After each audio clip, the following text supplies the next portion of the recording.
Assalamualaikum warahmatullahi wabarakatuh. Selamat siang, Bapak-Bapak sekalian.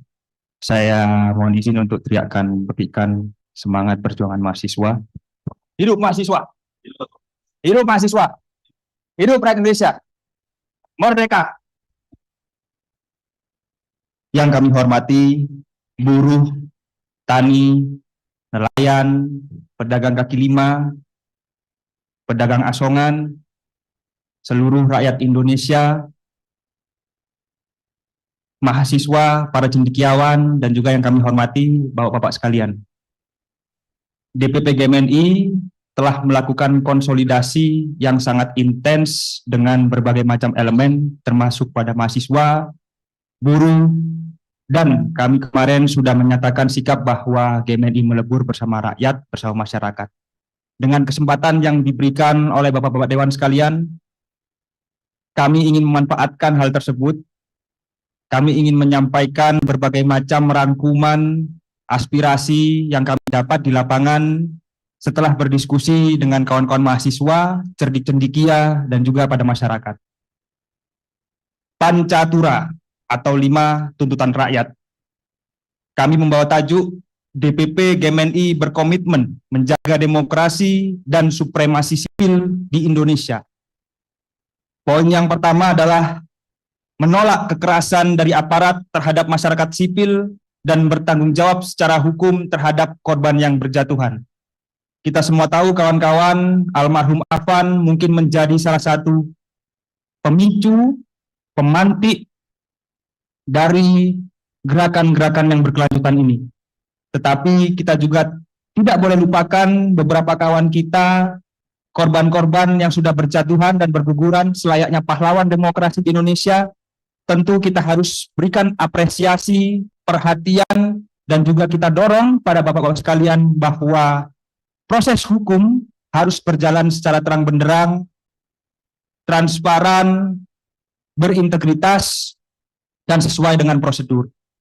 Yang berikutnya, bentuk tim investigasi aksi makar dengan independen dan transparan yang melibatkan masyarakat sesuai dengan konferensi pers Presiden pada 31 Agustus 2025.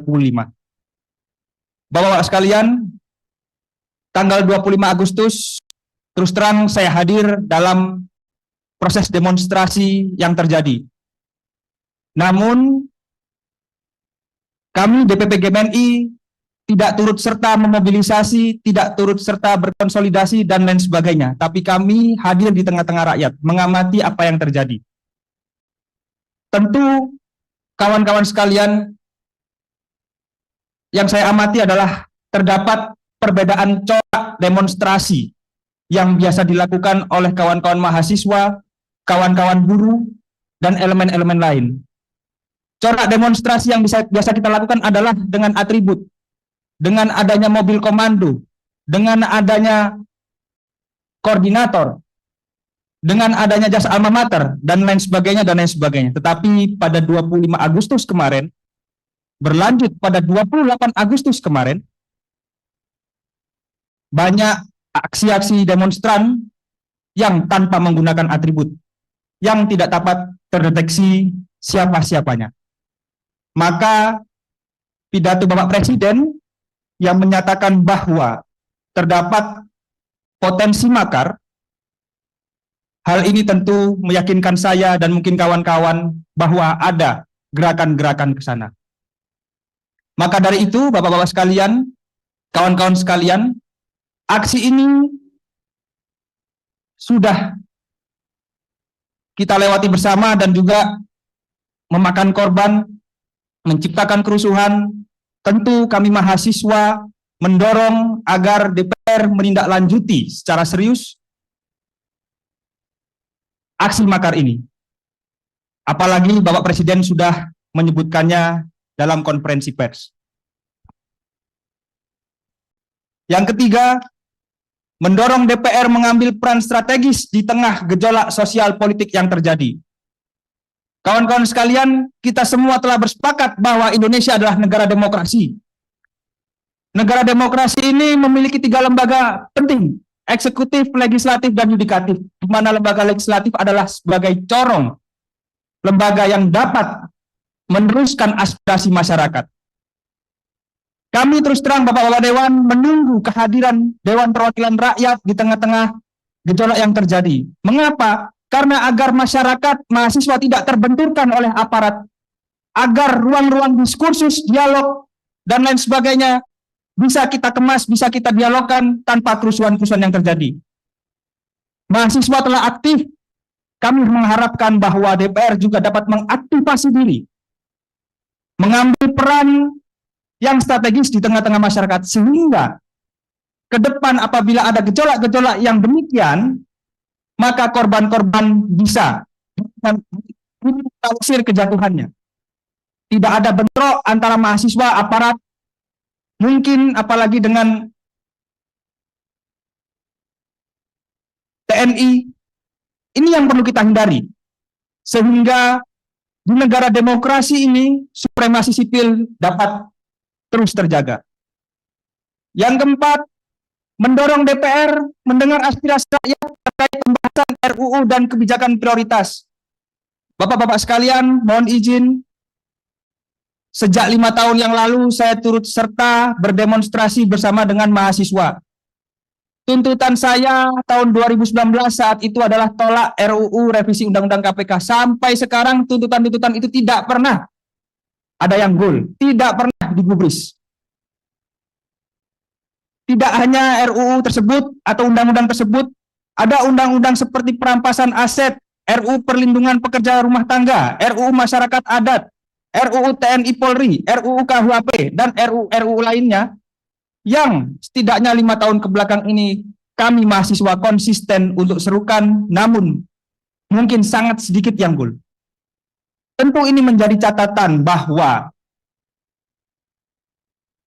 DPR hari ini kami harapkan dapat menindaklanjuti rancangan undang-undang tersebut yang belum selesai tersebut, yang menjadi tuntutan masyarakat tersebut. Karena yang kami khawatirkan, ketika ada aksi penunggangan, ada aksi provokasi, dan seterusnya, kawan-kawan mahasiswa juga terpantik. Kenapa? Karena ada akumulasi dari tuntutan-tuntutan kami yang kemarin belum terwadahi. Jadi kami mohon hal tersebut dapat menjadi perhatian Bapak-bapak sekalian. Selain itu, DPR harus mendorong dan pastikan agar dapat mendorong pemerintah mengambil kebijakan-kebijakan yang strategis dan cepat. Misalnya, pastikan tidak ada kenaikan pajak yang membebankan rakyat. Karena demonstrasi hari ini tentu tidak dapat dipungkiri menjadi akumulasi dari gerakan-gerakan di kota kabupaten yang lain. Negara dapat meningkatkan pendapatan negara melalui hal lain, tidak hanya melalui pajak yang membebankan rakyat, seperti optimalisasi kinerja BUMN, tegas terhadap koruptor melalui undang-undang perampasan aset, dan lain sebagainya. Alternatif-alternatif ini untuk mengisi kas negara harus dilakukan daripada membebankan keuangan negara kepada masyarakat. Ini yang perlu dicatat dan perlu diperhatikan. Yang berikutnya adalah perhatikan kesejahteraan beberapa elemen masyarakat yang mengambil peran vital dalam kehidupan berbangsa dan bernegara. Salah satunya adalah kesejahteraan guru, veteran, dan profesi lainnya.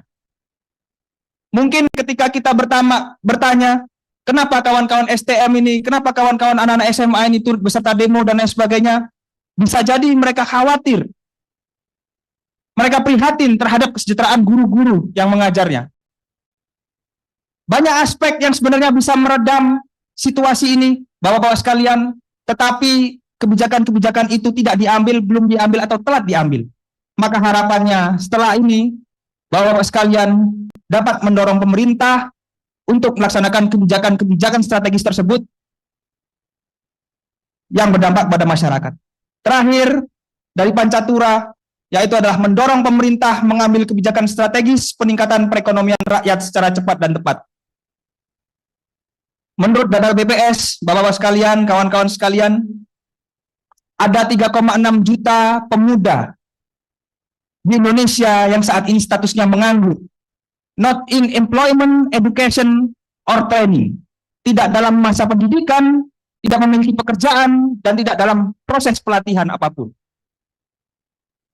Kami pemuda memiliki banyak kawan, ratusan mungkin ribuan di sana, yang memiliki masalah-masalah sosial seperti terjerat pinjol, seperti ketika melamar pekerjaan selama 1 tahun, 2 tahun, mereka masih menganggur, tidak memiliki kerjaan yang formal, tidak memiliki kerjaan yang tetap, tidak mampu pemuda-pemuda ini untuk mengangkat harkat martabat derajat keluarga dan dunia sendiri.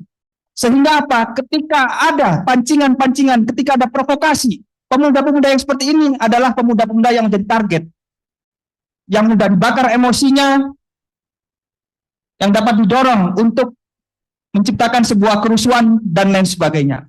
Maka ini adalah pengamatan gejala sosial ekonomi yang terjadi, sehingga menurut hemat kami ini yang menjadi faktor-faktor penting adanya kerusuhan-kerusuhan yang telah terjadi, Bapak-Bapak sekalian. Sehingga kami meyakini bahwa ketika Pancatura ini bisa menjadi salah satu tuntutan yang bisa diperhatikan dan digolkan oleh DPR dan pemerintah, insya Allah saya yakin Indonesia 2045 akan menjadi emas, bukan Indonesia cemas. Itu saja yang bisa kami sampaikan. Dengan hormat, Bapak-Bapak sekalian, banyak sekali tuntutan yang kami ajukan. Mohon agar tidak satupun tuntutan dari kami mahasiswa ini ada yang tertinggal. Terima kasih. Wassalamualaikum warahmatullahi wabarakatuh. Hidup mahasiswa! Hidup mahasiswa! Hidup Indonesia! Terima kasih dari kawan GMNI. Berikutnya